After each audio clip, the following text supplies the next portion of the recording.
Hello दोस्तों, स्वागत है आप सभी का आपके अपने चैनल D2R स्टडी में। आज यहाँ पे बात करना दोस्तों प्रकाश के प्रवर्तन के सभी महत्वपूर्ण ऑब्जेक्टिव सवालों को। इसमें आपको बहुत सारा ऑब्जेक्टिव सवाल लिया गया जो प्रकाश के प्रवर्तन से रिलेटिव है। ये दोस्तों क्लास 10th 12th के लिए इंपॉर्टेंट है ही, साथ ही साथ गवर्नमेंट जॉब के लिए भी है, क्योंकि इससे सवाल अक्सर बार बार पूछे भी जाते हैं। तो दोस्तों चलिए शुरुआत करते हैं। तो दोस्तों यदि हमारा वीडियो अच्छा लगेगा तो प्लीज़ वीडियो को लाइक करिएगा, और यदि हमारे चैनल पर नए हैं तो प्लीज़ चैनल को सब्सक्राइब कर दीजिएगा। तो चलिए शुरुआत करते हैं। तो दोस्तों क्वेश्चन नंबर फर्स्ट हमारा क्या है? क्वेश्चन नंबर फर्स्ट हमारा है कि ऐसे पदार्थ जिनसे होकर प्रकाश आसानी से पार कर जाता है। आपका क ऑप्शन है पारदर्शी पदार्थ, ऑप्शन ख है अपारदर्शी पदार्थ, ऑप्शन ग है पारभासी पदार्थ, और घ है आपका बटर पेपर। तो इसका सही आंसर होगा पारदर्शी पदार्थ, क्योंकि पारदर्शी पदार्थ से जब प्रकाश को गुजारा जाता है तो इससे प्रकाश आसानी से पार कर जाता है बिना अवरोध के रुके हुए। क्वेश्चन नंबर सेकंड हमारा क्या है दोस्तों? परावर्तन कोण होता है। आपका क ऑप्शन है आपतित किरण और दर्पण के सतह के बीच का कोण, ख है आपतित किरण और आपतन बिंदु पर खींचे गए अभिलंब के बीच का कोण, और ग है परावर्तित किरण और दर्पण के सतह के बीच का कोण। ऑप्शन घ है परावर्तित किरण और आपतन बिंदु पर खींचे गए अभिलंब के बीच का कोण। तो इसका सही आंसर हो जाएगा दोस्तों घ, परावर्तित किरण और उसके बीच जो आपतन बिंदु पर खींचा गया जो कोण होता है उसके बीच, क्योंकि परावर्तन कोण बोल रहा है तो वहाँ पे परावर्तन किरण रहना चाहिए और आपतन बिंदु विलंब रहना चाहिए। यहाँ पे ये जो होगा आपका आपतित किरण का आपतन कोण के लिए होगा। तो ये हमारा हो गया क्वेश्चन नंबर सेकंड। अब देखते हैं हम लोग क्वेश्चन नंबर थर्ड को। क्वेश्चन नंबर थर्ड हमारा क्या है दोस्तों? यह है क्या कि निम्नलिखित में किस दर्पण द्वारा वस्तु का वास्तविक प्रतिबिंब मिल सकता है? यानी कि यहाँ वस्तु का प्रतिबिंब वास्तविक बनना है। का आपका ऑप्शन है समतल दर्पण द्वारा, और ख है अवतल दर्पण द्वारा, और ग है उत्तल दर्पण द्वारा, और घ है तीनों दर्पण द्वारा। तो वास्तविक जो प्रतिबिंब बनता है दोस्तों सिर्फ और सिर्फ अवतल दर्पण द्वारा। तो इसका सही आंसर हो जाएगा हमारा ख, हो जाएगा अवतल दर्पण द्वारा। क्वेश्चन नंबर 4 हमारा क्या कर रहा है? निम्नलिखित में किस दर्पण के द्वारा वस्तु का आभासी प्रतिबिंब प्राप्त होता है? ठीक है, आपका क ऑप्शन है केवल समतल दर्पण द्वारा, ऑप्शन ख है केवल अवतल दर्पण द्वारा, ऑप्शन ग है केवल उत्तल दर्पण द्वारा, घ में से तीनों द्वारा। तो देखिए वस्तु का आभासी प्रतिबिंब जो होता है कभी समतल दर्पण द्वारा भी बनता है, और अवतल दर्पण द्वारा बनता है, उत्तल दर्पण द्वारा बनता है, यानी कि तीनों इसका आंसर हो जाएगा। यदि आभासी प्रतिबिंब बोला जाएगा आपको आंसर में तो इसका हमारा सही तीनों हो जाएगा, क्योंकि तीनों दर्पण द्वारा आपको आभासी इमेज बनते हैं। क्वेश्चन नंबर 5 हमारा क्या कर रहा है दोस्तों? कि वस्तु से छोटा और आभासी प्रतिबिंब इनमें से किस दर्पण द्वारा बनता है? यानी कि वस्तु से छोटा बनना है आभासी प्रतिबिंब। आपका क ऑप्शन है समतल दर्पण से, ख है अवतल दर्पण से, ग है समतल और अवतल दोनों दर्पण के से, और घ है उत्तल दर्पण से। यानी कि आभासी भी बनेगा और वस्तु से छोटा। तो इसका सही आंसर हो जाएगा आपको दोस्तों यहाँ से हो जाएगा समतल दर्पण द्वारा और अवतल दर्पण द्वारा। ठीक है, वस्तु से छोटा है और आभासी बन रहा है, तो ये सिर्फ और सिर्फ इसका जो कंसेप्ट होता है दोस्तों अवतल दर्पण द्वारा। ठीक है, तो यहाँ पे हम लोग यहाँ पे इसका हो जाएगा आंसर उत्तल दर्पण, क्योंकि उत्तल दर्पण में जब भी किसी वस्तु को रखेगा तो आभासी तो बनता ही, साथ साथ उससे छोटा प्रतिबिंब बनता है। इसका आपका घ बिल्कुल राइट होगा। तो दोस्तों हमारा क्वेश्चन नंबर 5 क्या है कि वस्तु से छोटा और आभासी प्रतिबिंब प्राप्त हो सकता है। ठीक है, इसका हमारा क्वेश्चन है। तो इसका क ऑप्शन है समतल दर्पण से, ख अवतल दर्पण से, और ग है समतल और अवतल दोनों प्रकार के दर्पण से, और घ है उत्तल दर्पण से। तो देखिए दोस्तों इसका सही आंसर हो जाएगा हमारा उत्तल दर्पण, क्योंकि एक उत्तल दर्पण ही ऐसा दर्पण है जिसके द्वारा हमेशा वस्तु से छोटा और आभासी प्रतिबिंब बनता है। ठीक है, आपको समतल दर्पण में हमेशा वस्तु के बराबर प्रतिबिंब बनता है, तो ये हमारा आंसर नहीं होगा, और अवतल में आभासी बनता है और बड़ा बनता है, इसलिए इसका आंसर होगा। तो बिल्कुल इसका राइट आंसर होगा घ। नेक्स्ट प्रश्न हमारा क्या है? 6 बोल रहा है निम्नलिखित में किसके द्वारा वस्तु बिंदु स्रोत से समानांतर किरण पुंज मिलती है? यानी कि वस्तु से यदि बिंदु स्रोत रखा जाएगा वहां से समानांतर किरण पुंज मिलता है। आपका क ऑप्शन है अवतल दर्पण, ख है उत्तल दर्पण, ग है दोनों, क और ख दोनों, घ इनमें से कोई नहीं। देखिए बिंदु स्रोत से आपको समानांतर किरण पुंज मिलता है दोनों से, अवतल दर्पण से भी मिलता है और उत्तल दर्पण से। इसका सही आंसर हो जाएगा हमारा ग। ठीक है, अब हम क्वेश्चन नंबर 7 को देखते हैं।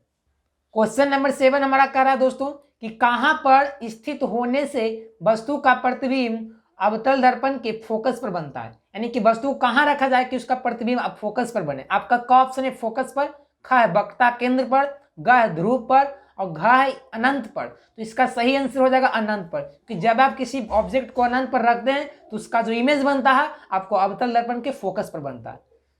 क्वेश्चन नंबर 8 हमारा क्या कह रहा है? अवतल दर्पण के फोकस उसकी वक्रता त्रिज्या की क्या होती है? तो दोस्तों यहाँ पे ऑप्शन क है दुगनी होती है, ख है आधी होती है, ग है चौथाई होती है, घ है बराबर होती है। तो अवतल दर्पण का जो फोकस होता है वो वक्रता त्रिज्या का आधा होता है। क्या होता है? F बराबर पढ़े हम लोग रिलेशन F बराबर R/2 पढ़े ना, तो इसका आंसर होगा क्या? आधा होता है, यानी कि इसका सही आंसर आपका हो जाएगा ख। तो क्वेश्चन नंबर हम लोग 9 को देखते हैं। तो क्वेश्चन नंबर 9 हमारा क्या कह रहा है दोस्तों कि एक अवतल दर्पण में वस्तु की स्थिति फोकस और ध्रुव के बीच है तो प्रतिबिंब होगा, यानी कि प्रतिबिंब कहाँ बनेगा?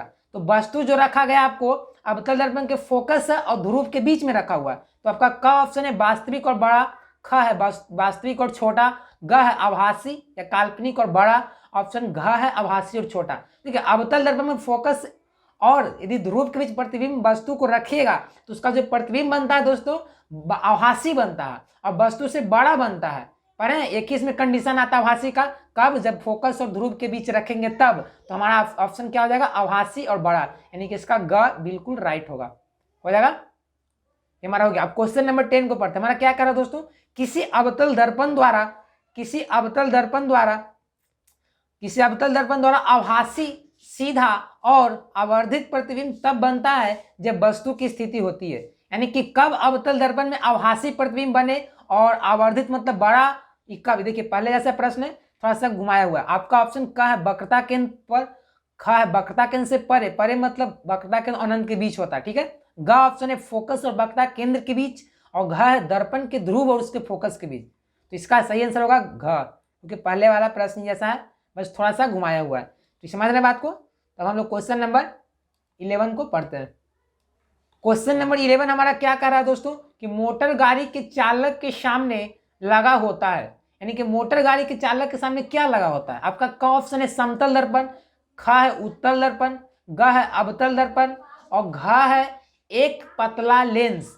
तो देखिए मोटर गाड़ी के चालक के सामने जो रहता है या किसी भी कोई वाहन हो उसके जो सामने जो दर्पण रहता है वो होता है दोस्तों समतल दर्पण, क्योंकि आगे का जो कोई भी चीज समतल दिखाई दे। लेकिन यदि कोई बोलेगा चालक के जो पीछे जो रहता है दर्पण जिससे कि वस्तु को देखा जाता है पीछे वाले के लिए, उसको होता है उत्तल दर्पण। तो इसका सही आंसर होगा समतल दर्पण। जब सामने बोलेगा चालक के सामने तो ये हो जाएगा समतल दर्पण। क्वेश्चन नंबर 12 हमारा क्या करा दोस्तों?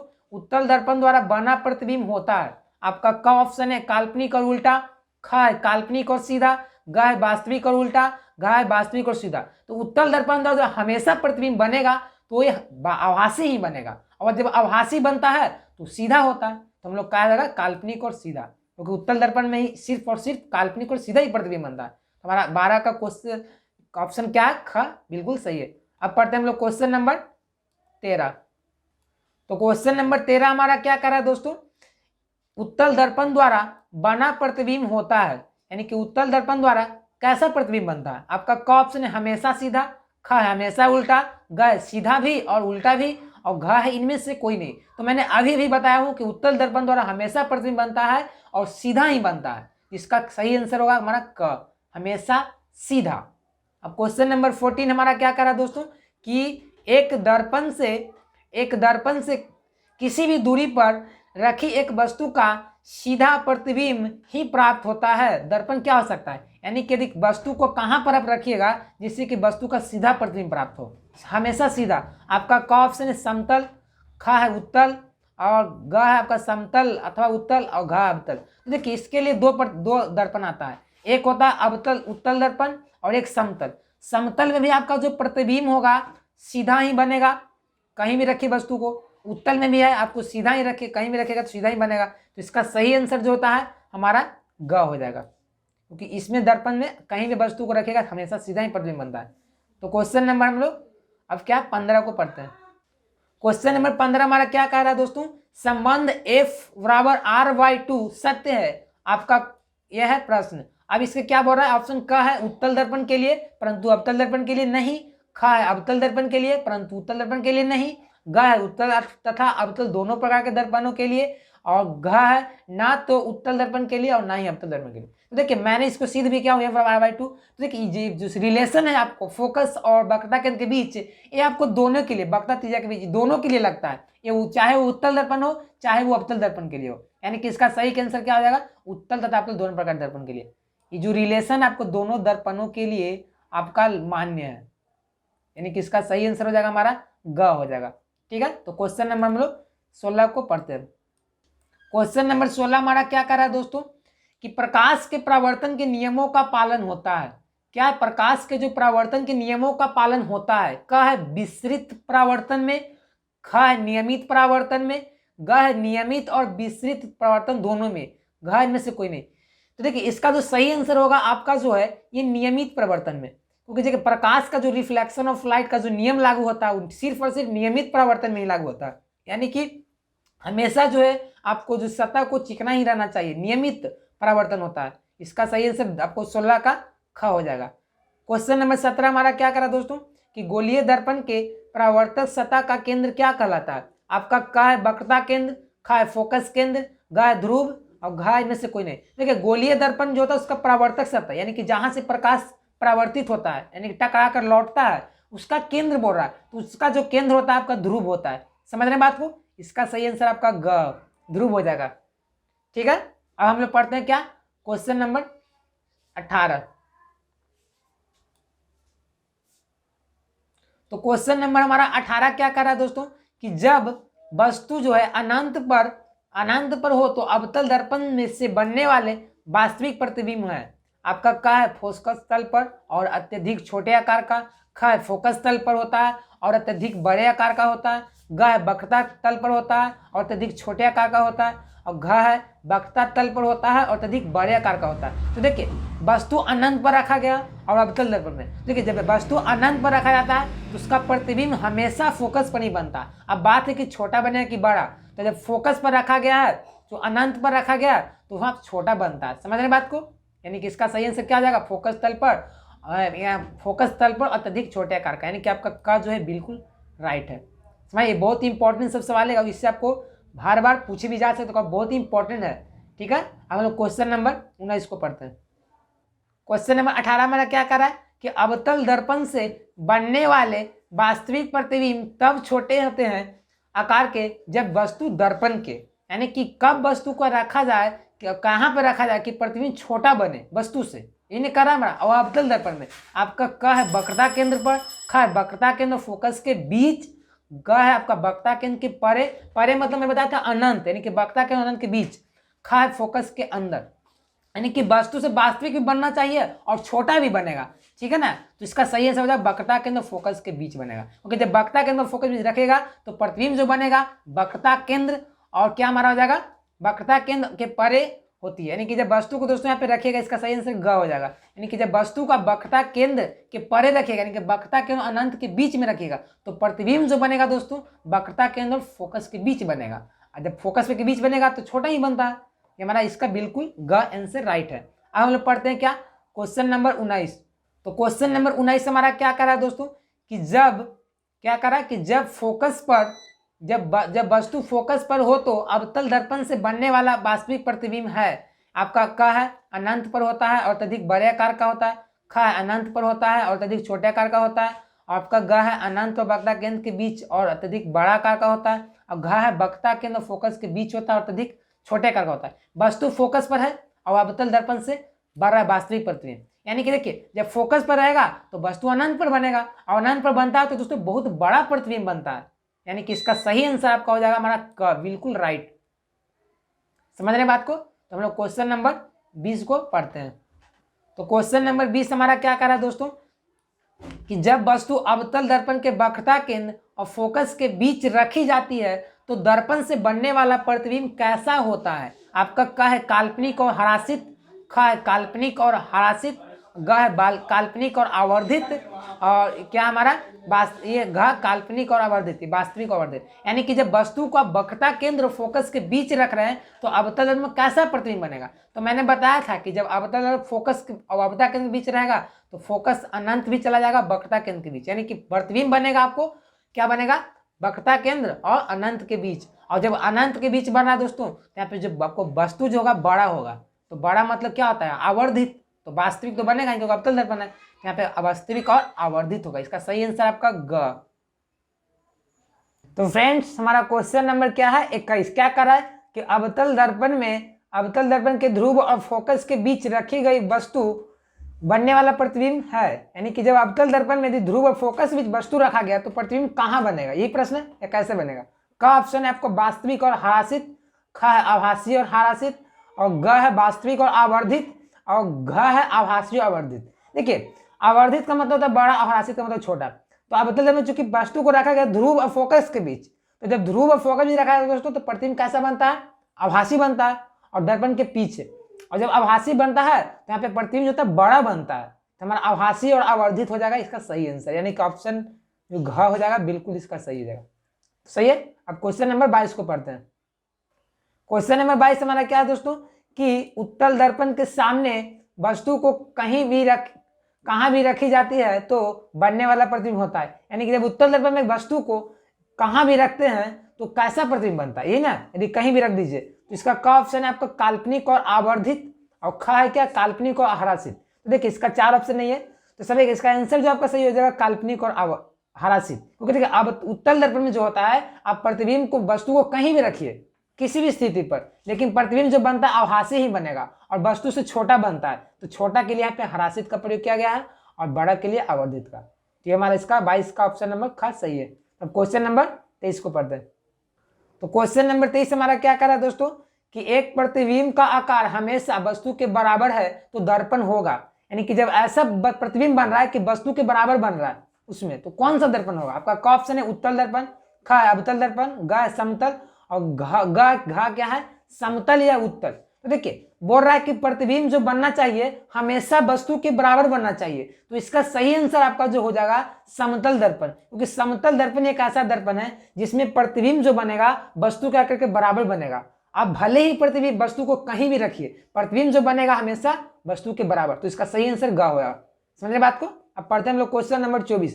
क्वेश्चन नंबर 24 क्या कर रहा है कि किसी दर्पण के सामने आप चाहे कितनी भी दूरी पर खड़े रहें आपका प्रतिबिंब सीधा ही बनता है, संभवतः दर्पण है। का ऑप्शन है केवल समतल, ख है केवल अवतल, और ग है केवल उत्तल, और घ है क्या समतल या उत्तल। यानी कि प्रश्न क्या बोल रहा है कि जब आप किसी दर्पण के सामने कहीं भी रहिए किसी भी दूरी पर रहिए, लेकिन जब आपका प्रतिबिंब हमेशा क्या बनेगा सीधा, तो इसका सही आंसर हमारा हो जाएगा समतल या उत्तल। क्योंकि देखो सीधा का अर्थ होता है, सीधा कब बनता है प्रतिबिंब, जब आभासी बनता है, और आभासी तो हम लोग जानते हैं कि 3 दर्पण में बनता है, अवतल में भी, समतल में, उत्तल में। लेकिन प्रतिबिंब क्या बोल रहा है मेरा हमेशा सीधा, और क्या बोल रहा है कि दर्पण के सामने आप चाहे कितनी भी दूरी पर रहे, ठीक है। तो ये हमारा हो जाएगा समतल या उत्तल। समतल में भी रहे कहीं भी या उत्तल में भी रहे, आपका हमेशा प्रतिबिंब जो होगा क्या बनेगा सीधा ही बनेगा। समझ रहे बात को। तो ये हमारा इसका सही समतल या उत्तल हो गया। अब पढ़ते हैं हम लोग क्वेश्चन नंबर 25। ये क्या करे हमारा कि अवतल दर्पण में आवर्धित काल्पनिक प्रतिबिंब बनाने के लिए वस्तु को कहाँ रखा जाता है। यानी कि अवतल दर्पण में वस्तु को आवर्धित मतलब बड़ा और काल्पनिक बनाने के लिए कहाँ वस्तु को रखें। आपका क है फोकस पर, ख है वक्रता केंद्र फोकस के बीच, ग है वक्रता केंद्र से परे, परे मतलब होता है अनंत, यानी कि वक्रता केंद्र के बीच, घ है फोकस के अंदर। देखिए इसका सही आंसर जो हमारा हो जाएगा ना फोकस के अंदर, क्योंकि जब फोकस के अंदर का बात है यानी कि फोकस के अंदर क्या आ जाएगा ध्रुव। यानी कि हम लोग पता है हम लोगों को कि जब वस्तु को फोकस और ध्रुव के बीच रखा जाता है तो प्रतिबिंब आभासी बनता है, वस्तु से बड़ा बनता है और सीधा बनता है। तो इसका सही आंसर हमारा क्या हो जाएगा 25 का घ हो जाएगा। अब पढ़ते हैं हम लोग क्वेश्चन नंबर 26। क्वेश्चन नंबर 26 हमारा क्या कर रहा है दोस्तों कि किसी वस्तु का अवतल दर्पण द्वारा बनाया प्रतिबिंब आभासी, सीधा तथा वस्तु से बड़ा पाया गया है तो वस्तु की स्थिति कहाँ होनी चाहिए। यानी कि चर्चा के अवतल दर्पण का ऑप्शन है मुख्य फोकस तथा वक्रता केंद्र के बीच, ख है वक्रता केंद्र पर, ग है वक्रता केंद्र से परे, परे मतलब अनंत, और घ क्या है दर्पण के ध्रुव तथा फोकस के बीच। तो वस्तु चूंकि रखा गया अवतल दर्पण में, अब प्रतिबिंब कैसा बन रहा है आभासी और सीधा। तो हम लोग जानते हैं कि प्रतिबिंब जो अवतल दर्पण में आभासी बनता है वो सिर्फ एक ही कंडीशन में, कब, जब वस्तु को रखते हैं कहाँ फोकस और ध्रुव के बीच, यानी कि दर्पण के ध्रुव तथा फोकस के बीच। ठीक है, ये बहुत इंपॉर्टेंट प्रश्न, इसको आप अच्छी तरह से याद करिएगा क्योंकि इससे सवाल अक्सर पूछे जाते हैं। तो इसका हमारा सही आंसर 26 का घ होगा। ठीक है, अब पढ़ते हैं हम लोग क्वेश्चन नंबर 27। 27 क्या हमारा कि एक गोलीय दर्पण द्वारा बने प्रतिबिंब का आवर्धन ऋणात्मक हो तो प्राप्त प्रतिबिंब कैसा होगा। देखिए एक गोलीय दर्पण होगा यानी उसमें आपको अवतल भी आ सकता है उत्तल भी आ सकता है। चूंकि यहाँ पे बोल दिया है कि जो आपका आवर्धन जो है, आवर्धन आपका कैसा है यहाँ पे ऋणात्मक है, जिसका क ऑप्शन है उल्टा होगा, ख सीधा होगा, ग सीधा भी हो सकता है, उल्टा भी हो सकता है, घ इनमें से सभी गलत है। तो देखिए ये इसका सही आंसर जो हो जाएगा हमारा ना उल्टा होगा। देखिए जब किसी वस्तु का आवर्धन यदि ऋणात्मक हो जाता है तो आप जो प्रतिबिंब बनता है आपको हमेशा वास्तविक बनता है। तो वास्तविक समझते, वास्तविक जब भी प्रतिबिंब बनता है उल्टा बनता है। अब वास्तविक के लिए जो आवर्धन होता है उसका चिन्ह ऋणात्मक होता है। यदि यहाँ पे धनात्मक आता तो इसका सही आंसर सीधा होता। ठीक है, अब हम लोग पढ़ते हैं क्वेश्चन नंबर क्या 28। क्या बोल रहा है कि प्रकाश के प्रवर्तन के कितने नियम है। ठीक है, आपका क है 1, ख है 2, ग है 3, घ है 4। तो हम लोग पढ़े प्रकाश के परावर्तन के 2 नियम होते हैं, समझे ना। तो प्रकाश के परावर्तन के 2 नियम यानी कि इसका क्वेश्चन नंबर 28 का ख बिल्कुल सही है। अब पढ़ते हैं हम लोग क्वेश्चन नंबर 29 को।